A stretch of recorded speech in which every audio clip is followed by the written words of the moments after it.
Malam Lailatul Qadar adalah malam yang lebih baik daripada 1000 bulan. Tapi satu pertanyaan yang kita selalu pikirkan, yaitu mencari Lailatul Qadar. Masjid mulai penuh, itikaf mulai dilakukan, zikir dan doa mulai diperbanyak. Namun pertanyaannya adalah, apakah kita benar-benar mencari Lailatul Qadar? Atau kita hanya sebatas mengulang rutinitas di bulan Ramadan? Kali ini kita akan membahas mengenai Lailatul Qadar, yaitu bersama Ustadz kami, yaitu Ustadz Reza. Halo Ustadz. Iya, siap Ustadz. Mungkin sedikit loncat langsung ke Lailatul Qadar nih Ustadz. Iya. Ustadz, Ya. apakah Lailatul Qadar itu hanya sebuah malam dalam waktu atau spiritualnya manusia dalam kekosongan hatinya, Ustadz? Baik Ustadz, ini pertanyaan mendalam ya. Yang bisa diungkapkan oleh orang-orang yang sering memburu Lailatul Qadar ya Ustadz. Jadi secara syariat ya, benar bahwa Lailatul Qadar itu dia berada di malam-malam tertentu dari 10 hari terakhir di bulan Ramadan. Cuman Ustadz, ya para ulama sudah memberikan satu panduan buat kita ya, bahwa malam itu akan hadir, datang gitu untuk menghampiri seseorang yang mencarinya ketika hati manusia dalam keadaan terbuka, siap untuk menerima cahaya Allah Subhanahu wa Ta'ala.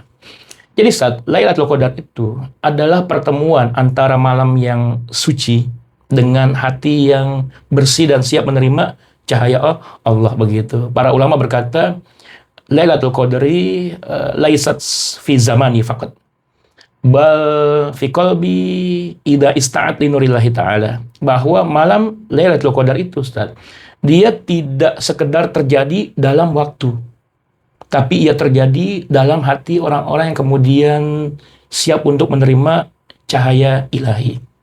Saya kasih contoh ya. 2 orang yang tahajud di malam yang sama Ustaz. Yang satu sekedar membaca doa ataupun ritual ibadah saja begitu. Tapi satunya lagi itu dalam keadaan hatinya hancur, kemudian menangis karena menyesali dosa-dosanya. Nah, meskipun 2 orang ini berada di malam yang sama, Ustaz, tapi menurut Ustaz itu kondisi batinnya berbeda gak? Jelas. Nah, itu kira-kira perumpamaannya Ustaz. Ya, mudah-mudahan ini bisa menjadi langkah awal yang baik buat kita ketika kita datang pada malam-malam itu. Ya kita harus dalam keadaan hati yang siap menerima kedatangan cahaya Allah Subhanahu wa Ta'ala demikian. Tapi Ustadz, Ya. mengapa orang banyak mencari mungkin malam Lailatul Qadar ini, Ustadz? Iya. Sedangkan mungkin banyak juga orang yang tidak merasakannya, Ustadz. Baik Ustaz, begini Ustaz ya. Banyak orang tuh sibuk untuk melihat tanda-tandanya, ya terjebak gitu untuk melihat gejala-gejala kosmik ya, seperti malamnya dingin, sunyi, tenang, kemudian cahaya matahari pada saat itu lembut Ustaz ya. Tapi kita lupa loh yang disebut dengan menyiapkan wadahnya. Jadi kalau kemudian barangnya datang nggak ada wadahnya kan sia-sia, betul nggak Ustaz? Nah, wadahnya adalah hati manusia. Rasulullah SAW bersabda, Inna lillahi fil ardi aniyatan. Sesungguhnya Allah Subhanahu wa Ta'ala itu punya bejana, Ustaz, punya wadah di muka bumi. Dan bejana yang Allah Subhanahu wa Ta'ala suka itu ada 3 Ustaz. Pertama adalah rokok. Artinya adalah lembut. Kepada siapa lembutnya? Kepada manusia dan kepada alam semesta. Yang kedua adalah sofa. Bening, bersih, suci. Bening dari apa? Dari najis-najis iman dan kemudian dari dosa-dosa yang kemudian mengotori hati kita. Yang ketiga adalah solaba, yaitu konsistensi, yaitu istiqomah kepada nilai-nilai agama saja. Jadi Ustaz, kalau orang kemudian iktikaf itu badannya di masjid, tapi hatinya masih nyungsep ke dunia, ya bermain dengan makhluk ya, itu akan sia-sia Ustaz. Masih scroll media sosial, masih lihat TikTok, ini lagi iktikaf loh. Sehingga yang datang ke masjid itu bukan hatinya Ustaz, tapi badannya. Jadi apa sih penghalang terbesar mungkin ya, Ustadz, manusia itu untuk mendapatkan Lailatul Qadar, Ustadz? Baik Ustaz, saya akan mengutip pendapatnya Hujjatul Islam, yaitu Imam Al-Ghazali Ustaz ya. Kata beliau begini, A'dhamul hijab nafsuka, bahwa hijab terbesar adalah jiwamu sendiri ya. Jadi jiwa-jiwa yang egonya belum patah, Ustaz, ya. Jiwa-jiwa yang masih merasa dirinya suci, tinggi, ada kesombongan spiritual, itu Allah nggak santuni. Kenapa bisa kayak begitu, Ustaz? Jiwa-jiwa kayak begini tuh meninggi ya. Nah, Allah Subhanahu wa Ta'ala ingin ketika seseorang itu datang untuk meminta sesuatu yang berharga dari Allah Subhanahu wa Ta'ala, itu jiwanya harus patah. Yang disebut dengan sifat-sifat kehambaan nggak boleh copot pada dirinya, Ustaz. Seperti ketika kita datang itikaf harus dalam keadaan lemah di hadapan Allah. Kemudian fakir yang merasa gembel, butuh kepada santunan Tuhan. Kemudian dalam keadaan hina karena dosa kita banyak. Dalam keadaan bodoh karena kita nggak tahu kapan dia itu kemudian akan datang, Ustaz. Nah, kondisi jiwa seperti inilah yang Allah Subhanahu wa Ta'ala inginkan. Karena berapa banyak, Ustaz, orang-orang yang merasa dirinya tuh suci, tinggi, religius, kemudian saleh, itu justru orang yang jauh kepada Allah Subhanahu wa Ta'ala. Nah, malah orang-orang dekat kepada Allah Subhanahu wa Ta'ala itu, Ustaz, adalah orang-orang yang berdosa, namun mereka mengakui dosanya di hadapan Allah sambil dalam keadaan menangis dan meminta ampun kepada Allah Subhanahu wa Ta'ala. Ustaz, Ya, tapi katanya Ustaz, malaikat itu turun saat ketika malam Lailatul Qadar. iya. Nah, turunnya ini Ustaz dalam spot waktu atau hanya dalam spot kesadaran spiritual manusia, Ustaz? Baik, saya akan berikan jawaban menggunakan 3 pendekatan saja ya. Yang pertama, dari pendekatan kosmologi. Bahwa benar pada malam hari itu, Lailatul Qadar, para malaikat turun di malam-malam tertentu, Ustaz. Yang disebut dengan malam-malam sakral yang Allah Subhanahu wa Ta'ala rahasiakan, tapi dia ada di rentang 10 malam terakhir di bulan Ramadan. Yang kedua, saya akan berikan jawaban menggunakan pendekatan filosofis. Bahwa malam itu, Ustaz, datang ketika tirai antara langit dan bumi itu mulai menipis. Nah, malam adalah pintunya, Ustaz. Sementara hati manusia adalah ruang pertemuannya. Yang ketiga, Ustaz, menurut pendekatan sofistik bahwa Allah Subhanahu wa Ta'ala hanya akan menyantuni. Ini kan ibaratnya nih Lailatul Qadar barang ya. Allah pengen sedekahin kepada orang-orang yang kemudian dia telah menjadi hamba seutuhnya. Jadi kayak ada kesadaran spiritual yang dalam, Ustaz, bahwa dia butuh kepada Lailatul Qadar dan dia kemudian mengharap sepenuhnya kepada Allah Subhanahu wa Ta'ala. Nah, kalau itu kemudian bisa kita penuhi, Ustaz, insya Allah ya malaikat ke Lailatul Qadar itu datang di waktu yang tepat dan dia akan menghampiri kita tanpa kita kemudian capek-capek mencari dengan cara iktikaf berpindah-pindah di beberapa masjid. Ustaz, Ya. mungkin nggak sih Ustaz, orang itu melewati begitu saja malam Lailatul Qadar tanpa sedikit merasakan Lailatul Qadar itu, Ustaz? Baik, sangat mungkin ya, Sat, ya, bahwa berapa banyak orang kemudian iktikaf mencari barang metafisika ini, cuman dia nggak ngeh gitu, nggak sadar bahwa sebetulnya barang itu datang, Ustaz. Nah, kata para ulama, Ustaz, terutama Imam Ghazali dalam Ihya Ulumuddin mengutip satu kalimat begini, Ustaz. An-nasu niyamun, fa idza matu intabahu. Manusia itu hakikatnya tertidur. Fa idza matu intabahu. Ketika mereka itu meninggal, mati, baru mereka terbangun. Nah, tidur tadi adalah makna daripada ghaflah atau lalai. Nah, kita lihat, Ustaz, ya, contoh yang lain ya. Ada orang kemudian sholat, tilawah, kemudian apalagi puasa, ya. Alih-alih mereka ingin mendapatkan sesuatu yang berharga, yaitu ridho Allah Subhanahu wa Ta'ala, maka Allah Subhanahu wa Ta'ala, bahkan Allah Subhanahu wa Ta'ala menghitung mereka seolah-olah kemudian tidak melakukan ibadah itu, Ustaz. Contoh misalnya dalam satu hadis Rasulullah bersabda, kam min shaimin laisa lahu min siyamihi ilal ju', atau seberapa banyak orang berpuasa tapi hanya mendapatkan lapar dan haus saja. Apa yang hilang dari puasa itu, Ustaz? Khusyuknya, mindfulness-nya itu kesadarannya. Di hadis lain, Ustaz, ruba shaimin ruba qaimin laisa lahu ala salatihi at-ta'abu wan nasabu. Berapa banyak orang berdiri untuk sholat tapi ternyata dia hanya mendapatkan capek dan lelah saja, Ustaz. Yang hilang adalah kesadaran, awareness, conscious.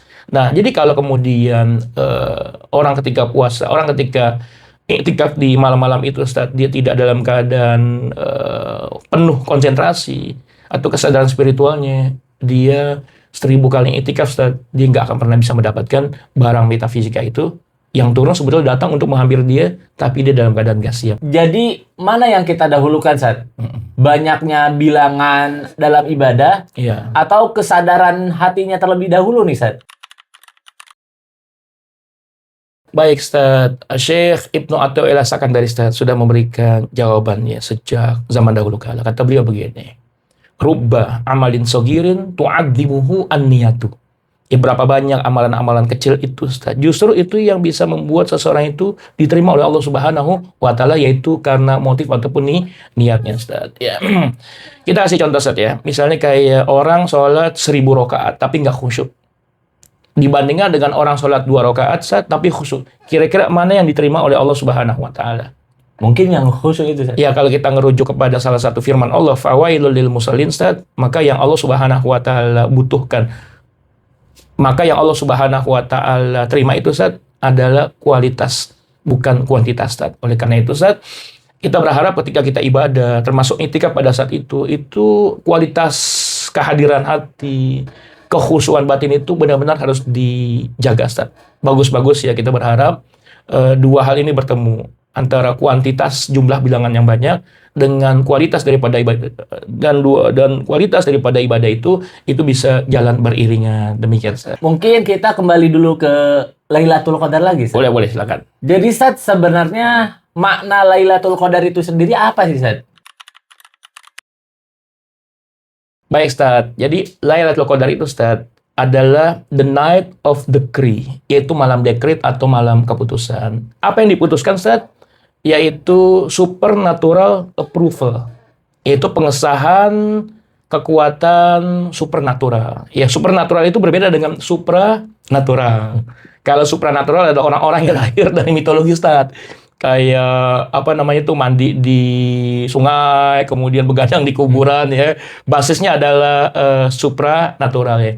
Kalau supernatural beda, Ustaz. Yaitu orang-orang yang lahir dari pancaran cahaya ilahi. Disebut sebagai manusia-manusia adi kodrati, Ustaz, atau the great man, Ustaz. Nah, the great man ini, Ustaz, itu bukan orang-orang yang bisa terbang, keluar asap dari badannya, kemudian bisa jalan di air, dibacok nggak mempan, bisa meramal masa depan, bukan itu, Ustaz.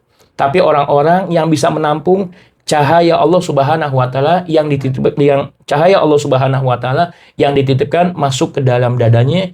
Apa tujuannya? Untuk memerankan peran pengganti dari peran kenabian, yaitu menjadi penerus estafeta risalah kenabian. Demikian, Ustaz. Lalu, Ustaz, Ya. perubahan apa sih yang mungkin terjadi Ya. ketika seorang itu mungkin mendapatkan Lailatul Qadar? Baik, Ustaz, ya. Yang jelas tidak akan ada perubahan pada fisiknya, Ustaz, ya. Tiba-tiba wajahnya jadi kayak artis Korea, nggak begitu. Ya, jadi bening, jadi putih, jadi tinggi. Tapi hidup dia akan berubah secara kualitas, Ustaz, ya. Jadi hidupnya nanti akan lebih seimbang, mampu membangun satu relasi yang seimbang antara hak-hak Tuhan yang harus dia penuhi, hak-hak semesta, hak-hak orang lain, dan hak dirinya. Itu bekerja secara seimbang, Ustaz.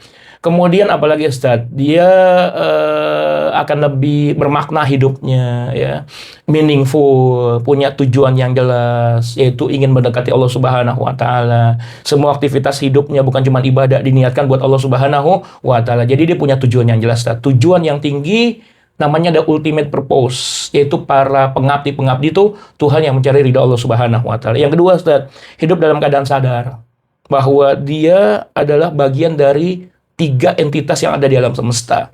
Ya, ada universe, alam yang harus dia pelihara, tidak boleh dia rusak, harus dia jaga. Ada manusia lain, Ustaz, yang harus dihormati, harus dia cintai. Sebagaimana dia juga ingin dicintai dan dihormati. Kemudian ada lagi yang disebut dengan Allah Subhanahu wa Ta'ala dan objek metafisika yang harus dijaga adab-adabnya kepada Allah ataupun yang lainnya, Ustaz. Nah, yang berikutnya, Ustaz, dia kemudian berkembang, bertumbuh potensinya, Ustaz, ya. Semakin tua badannya melemah, tapi kekuatan spiritual dan intelektualnya semakin bagus. Otot-otot saraf metafisikanya semakin aktif, Ustaz. Dan yang terakhir, Ustaz, dia banyak memberikan manfaat buat orang lain, Ustaz. Kenapa bisa kayak begitu, Ustaz? Karena orang-orang ini, Ustaz, dia akan menjadi proksi, kaki tangan Allah Subhanahu wa Ta'ala di muka bumi. Rasulullah bersabda, khairunas anfa'uhum linas. Sebaik-baiknya manusia adalah orang-orang yang paling banyak memberikan manfaat buat manusia lainnya. Jadi dia main di wilayah yang lebih luas, lebih masif, yaitu menjadi duta Allah Subhanahu wa Ta'ala di muka bumi, Ustaz. Bahasa lainnya, dia akan menjadi proksinya Allah Subhanahu wa Ta'ala. Demikian, Ustaz. Al-Qadarnya itu sendiri apa sih, Ustaz? Baik, Ustaz. Secara morfologi ya, Al-Qadar itu berasal dari akar kata Qadaro yakdiru Qadron. Artinya adalah darajatun wa qimatun, yaitu bobot, derajat, value, capacity, Ustaz. Jadi saat orang-orang yang Allah Subhanahu wa taala dispense drop itu, Allah Subhanahu wa taala berikan cahaya Lailatul Qadar ini, Allah, orang-orang yang Allah berikan cahaya Lailatul Qadar ini, saat nanti bobot kemudiannya akan meningkat, saat. Saya kasih perumpamaan, saat. Kalau misalnya kemudian bumi yang kita tempati ini, Ustaz, itu setiap malam di atas kepala kita ada 1 bulan, membuat aktivitas manusia di malam hari bisa beraktivitas karena terang, Ustaz. Bayangkan jika ada 1.000 bulan itu ada di atas kepala manusia yang ada di muka bumi, Ustaz. Terang nggak kira-kira, Ustaz?